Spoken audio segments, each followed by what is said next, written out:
नमस्कार. प्रेमाची गोष्ट या मालिकेच्या आजच्या भागामध्ये मी तुम्हा सर्वांचे मनपूर्वक स्वागत करते. आजच्या भागामध्ये पाहायला मिळतं की सर्वजण मुक्ताला रंग लावण्यासाठी तिच्या मागून धावत असतात. तर मुक्ताही धावत असते. तितक्यातच तिचा तोल जातो आणि ती पडणारच. इतक्यात सागर तिला सावरतो. त्यावेळी मुक्ताच्या हाताला असलेला सगळा रंग सागरच्या कपड्यांना लागतो. हे पाहून सावनीला खूप मजा येत असते. तर सागरा रागानेच मुक्ताजवळ पाहतो. त्यावेळी सर्वजण सागरची माफी मागत असतात. मात्र सागर काहीच प्रत्युत्तर करत नाही. ते मुक्ताही बोलत असते, सॉरी सागर. त्यावेळी सागर हा मुक्ताचा हात पकडतो. मात्र मुक्ताही खूप घाबरून गेलेली असते. सागर हा मुक्ताजवळ जात असतो तर मुक्ता अजून घाबरत असते. मात्र सागर हा मुक्ताच्या जवळ जाऊन मुक्ताच्या गालाचा रंग आपल्या गालाला लावत असतो. त्यानंतर मुक्ताही सागरजवळ प्रेमाने पाहत असते. त्यावेळी सागर बोलतो, काय झालं? अहो, होळीच्या खूप खूप शुभेच्छा. ते मुक्ताही खूप लाजून सागरला बोलते, तुम्हाला सुद्धा होळीच्या खूप खूप शुभेच्छा. हे सर्व पाहून घरातले सर्वांना खूप आनंद झालेला असतो. लकी, कोमल सर्वजण टाळ्या वाजवू लागतात. तर स्वातीलाही आनंद झालेला असतो. तर सागर त्यानंतर मुक्ताला मिठी मारतो आणि रागानेच सावनीजवळ पाहत असतो. तर सावनीला या सगळ्या गोष्टींचा खूप राग येत असतो. तर सावनी ही सागरजवळ आणि मुक्ताजवळ रागाने पाहते. तर हे सगळं मुक्ताला पाहून खूप भारी वाटत असतं. मात्र मुक्ताला विचार करू लागते, हे काय पाहते मी? त्यानंतर सर्वजण गाणे लावतात आणि लई भारी या गाण्यावर सर्वजण डान्स करू लागतात. सर्वजण घरातले खूप खुश असतात. सागरही खूप खुश असतो. सागर हा मुक्ताचा हात पकडतो आणि दोघं मिळून डान्स करत असतात. हे पाहून सावनीच्या पायाखालची तर जमीनच सरकते. ते विचार करू लागते, आजपर्यंत जो सागर कोळी माझ्या प्रेमात होता तो असा कसा वागू शकतो? तर सावनीला डिवचण्यासाठी घरातले सर्वजण सावनीच्या आजूबाजूला डान्स करत असतात. तर दुसरीकडे पाहायला मिळतं, सागर हा माईक तिथला घेतो आणि बोलू लागतो, आज तुम्हा सर्वांना होळीच्या खूप खूप शुभेच्छा. याआधी तुम्ही मला असं कधी पाहिलंही नसेल. खरं तर माझ्या घरातल्यांसाठी सोडलं तर इतरांसाठी हा सागर कोळी खरंच नवीन आहे. या सगळ्याचं क्रेडिट जातं माझी बायको मुक्ता कोळी यांना. ते मुक्ताही सागरजवळ प्रेमाने पाहू लागते. त्यावेळी सागर हा बोलू लागतो, आज रंगपंचमी आहे आणि यानिमित्त मी एक्सेप्ट करतो की मी खरंच खूप सिरियस आणि वेगळा माणूस आहे. पण माझ्यात कोणी बदल करून दाखवला असेल तर फक्त मुक्ता कोळी यांनी. माझ्या आयुष्यात खऱ्या अर्थाने रंग जर कोणी भरले असतील तर मुक्ता कोळी यांनी. त्यावेळी तो बोलतो, आज सगळ्यांसमोर मी माझी प्रेमाची कबुली देतो. मी कधीच प्रेमाची कबुली दिली नव्हती, पण आज सर्वांच्या साक्षीने मला ती द्यायची आहे. त्यावेळी सागर हा मुक्ताच्या समोर बसत मुक्ताला बोलतो, मुक्ता, माझं खरंच तुमच्यावर मनापासून प्रेम आहे. त्यावेळी हे पाहून सावनीला खूप राग आलेला असतो. त्यावेळी तिथे आदित्य पण असतो. आदित्य सागरजवळ खूप रागाने पाहू लागतो. त्यावेळी मुक्ताही आश्चर्याने सागरजवळ पाहत असते. त्यानंतर सागर हा मुक्ताच्या समोर येतो आणि गुडघ्यांवर बसतो आणि मुक्ताला पुन्हा एकदा बोलू लागतो, मुक्ता, माझं प्रेम मला मिळालं आहे. खरंच माझं तुमच्यावर मनापासून प्रेम आहे. I love you Mukta. तरी मुक्ताही सागरजवळ आश्चर्याने पाहू लागते. तरी मुक्ताला सागर विचारू लागतो, तुमचंही माझ्यावर प्रेम आहे का?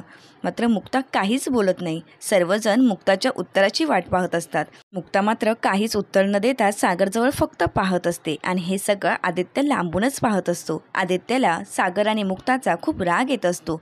तर मुक्ताही सागरला काही उत्तर न देता फक्त त्याच्याजवळ पाहत असते व लाजूनच तिथून निघून जाते. आपल्याजवळ कोणीच पाहत नाही, आपल्याला कोणी विचारतही नाही, या गोष्टीचा आदित्यला खूप राग आलेला असतो. तर सागरने मुक्ताला प्रपोज केलं या गोष्टीचा सावनीला खूप राग येतो. सावनी ही आदित्यजवळ पाहत असते. तर इकडे सईही पप्पांना मिठी मारून बोलते, पप्पा, तुम्हाला होळीच्या खूप खूप शुभेच्छा. त्यावेळी सागर हा सईच्या गालाला कलर लावत बोलतो, सई बाळा, तुलासुद्धा हॅप्पी होळी. तर इकडे सावनी ह्या सगळ्या गोष्टीचा गैरफायदा घ्यायचा ठरवते. ती लगेचच रडतच आदित्यच्या जवळ येते आणि आदित्यला बोलू लागते, आदित्य बाळा, मला माफ कर. तुला काय काय बघावं लागतंय. तुला इथे येऊन हे सगळं बघावं लागेल असं मला वाटलंही नव्हतं. आदित्य, तूच बोलत होतास ना की ह्यांना एक संधी देऊया. तू तयारी दाखवत होतास रे. पण खरंच ह्यांना तुझी किंमत नाहीच आहे. प्रत्येक वेळी ते माझे अपमानच करत आले आहेत. माझा अपमान करणे, खालून पाडून बोलणे, हर्षवर्धनवरून मला टोमणे मारणे, ह्याच्या पलीकडे त्यांना काहीच येत नाही. बघितलंस ना, तुझ्याबद्दल ह्यांना काहीही वाटत नाही. त्यांचं जे रडण्याचं नाटक आहे ना, ते सगळं काही खोटं आहे. माझ्यापासून तुला दूर करण्याचा फक्त प्रयत्न आहे. तरीही मी त्याला ॲक्सेप्ट करायला तयार होती. तूही तयार होतास. पण तुझ्याबद्दल त्यांच्या मनात तर काहीच नाही आहे. आदित्य, आपल्याकडून आपण प्रयत्न करत होतो. आपण सगळं विसरून जात होतो. पण या गोष्टी विसरू शकतो का आदित्य? नाही ना.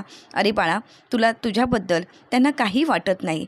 आधी ही गोष्ट ॲक्सेप्ट कर, ते आपल्यासाठी नाहीच आहेत. पण एक लक्षात ठेव बाळा, मी तुझ्यासाठी कायम आहे, असणार आणि कायम तुझ्यासोबतच राहणार आहे. आधी तू जरी त्यांना माफ केलंस ना, तरी मी कधीही माफ करू शकत नाही. तुझ्यासोबत ते कशाप्रकारे वागले आहेत, तुला किती त्रास दिला, यासाठी मी सागरला किंवा त्याच्या बायकोला कधीच माफ करू शकत नाही. असं बोलून ती रडण्याचं नाटक करू लागते. तर आदित्यच्या मनात खूप राग निर्माण होतो आणि आदित्य रागानेच तिथून निघून जात असतो. हे सगळं सावनीला पाहून खूप आनंद झालेला असतो. तर सावनी ही सागरजवळ रागाने पाहत बोलते, आता तुझी होळी खऱ्या अर्थाने पेटणार. तर इकडे सागर हा खूप खुश असतो. तर तितक्यातच तिथे मिहीर येतो आणि बोलतो, दादूस खरंच कमाल करून दाखवलीस तू. त्यावेळी तो त्याला बोलतो, एक काम कर, आता जाऊन तो अगोदर पेपर घेऊन ये, ते सही केलेले पेपर मला आदित्यला द्यायचे आहेत. तर सावनी मनाशी बोलू लागते, सागर हा तुझा आनंद फार काळ नाही रे टिकणार, याची तर होळी आता होणारच आहे. तर इकडे पाहायला मिळतं, मुक्ता ही मिहिकाला बोलत असते, मिहिका अगं काय होतं ते, मी इमॅजिनही केलं नव्हतं असं कधी होईल. तर मिहिका बोलू लागते, अगं याला प्रेम बोलतात, प्रेम, पण तू तर आमचं नाकच कापलंयस गं. तर मुक्ता बोलू लागते, काय मी काय केलं यासाठी. तर मिहिका बोलते, अगं त्यांनी तुझ्यासोबतचं प्रेम व्यक्त केलं, पण तू तर काहीच केलं नाही, हाच तर तुझा मोठा प्रॉब्लेम आहे. तू काहीच बोलू शकली नाहीस. अगं समोरची व्यक्ती तुझ्यासाठी एवढा वेळ देते, स्वतःबद्दलचं तुझ्याबद्दलचं प्रेम व्यक्त करते, तुझ्यासोबतच्या फिलिंग व्यक्त करते, पण तू काहीच बोलली नाहीस. तर मिहिकाला मुक्ता बोलू लागते, हो तुझं बरोबर आहे, मग मी एक काम करते, मी त्यांना उद्याच सांगेन की माझंही त्यांच्यावर प्रेम आहे. तर मिहिका बोलते, उद्या म्हणजे ते फाईल वगैरे घेऊन ऑफिसला जाणार, तेव्हा तू बोलणार की सागर माझं तुमच्यावर प्रेम आहे. अगं हे काय चाललं आहे तुझं, गोष्टी ह्या वेळच्या वेळीच व्हायला पाहिजे. आज तुला जिजूंनी प्रपोज केलं ना, मग तूही तुझ्या मनातल्या फिलिंग व्यक्त कर ना. तर मिहिका बोलते, ताई मला एक सांग, तुझ्या मनात जिजूंबद्दल काही फिलिंग आहेत ना. मुक्ता लाजतच मिहिकाला बोलते, हो. मग मिहिका बोलते, अगं मग तू वाट कसली बघतेस, आणि हे तुझ्याबद्दल जे फिलिंग आहे ते तू कधी सांगणार आहेस. तरी मिहिका तिथला एक गुलाब देते आणि बोलते, जा आत्ताच्या आत्ता जाऊन जिजूंना तुझ्याबद्दलचं प्रेम व्यक्त कर.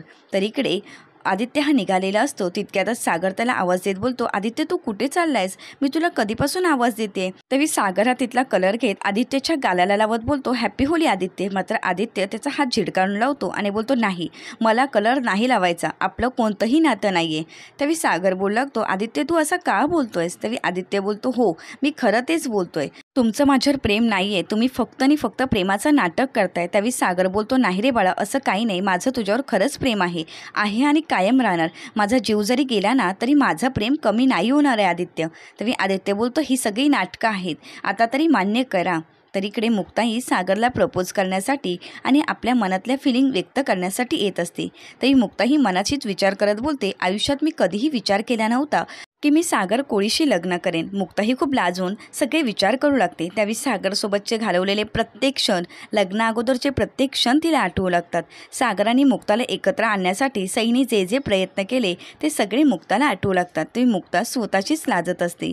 त्यानंतर एकदा अडखळताना ज्यावेळी सागरने तिला सावरलेलं असतं, हे सगळे क्षण आठवू लागतात. तर दुसरीकडे पाहायला मिळतं, आदित्यला सागर बोलत असतो, आदित्य बाळा असं नको रे वागूस, माझ्याबद्दल तुझ्या मनात खूप जागा आहे आणि माझं प्रेम फक्त तू आहेस आदित्य, अरे मी तुझ्याशिवाय कोणावर प्रेम नाही करू शकत. तर मी आदित्य बोलत असतो, नाही हे सगळं खोटं आहे, तुमचं प्रेम फक्त तुमची बायको आहे. तितक्यातच आदित्यने मिहीरला बोललेला असतो की मिहीर जा आदित्यला त्याचे पेपर घेऊन ये. त्यासाठी मिहीर हा पेपर आणण्यासाठी निघून जातो. तर आदित्यला सागर बोलत असतो, आदित्य तू असं नको रे वागोस. तेव्हा तो आदित्यच्या हातात पेपर देत बोलतो, आदित्य हे तुझे स्कूलचे पेपर, तुला सही करून हवे होते ना, हे घे. तर हे सगळं पाहून सावनीला खूप आनंद झालेला असतो. सावनी मनाशीच बोलते, आत्ता माझा एक डाव पूर्ण झाला. तर इकडे मुक्ताही सागरसाठी गुलाब घेऊन येत असते. त्यावेळी तिला प्रत्येक क्षण आठवू लागतात.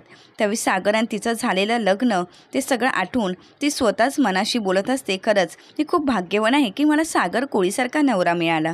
तर त्यानंतर सागरने आपल्यासाठी पुरणपोळी बनवली होती. तर ऑफिसमध्ये घडलेला प्रकारही मुक्ताला आठवू लागतो. ज्यावेळी आपल्यावर जो प्रसंग आला त्यावेळी सागरनेच आपल्यावर खांद्यावर हात ठेवला होता आणि आपल्याला सावरलं होतं. तर अख्ख्या ह्या होळीच्या कार्यक्रमामध्ये सागरने सगळ्यांसमोर कबूल केलं की मुक्ता आपलं प्रेम आहे. त्यानंतर त्यांनी गुडघ्यावर बसूनही मुक्ताला प्रपोज केलं. हे सगळे क्षण मुक्ताला आठवत असतात आणि ती सागरला प्रपोज करण्यासाठी पुढे येत असते.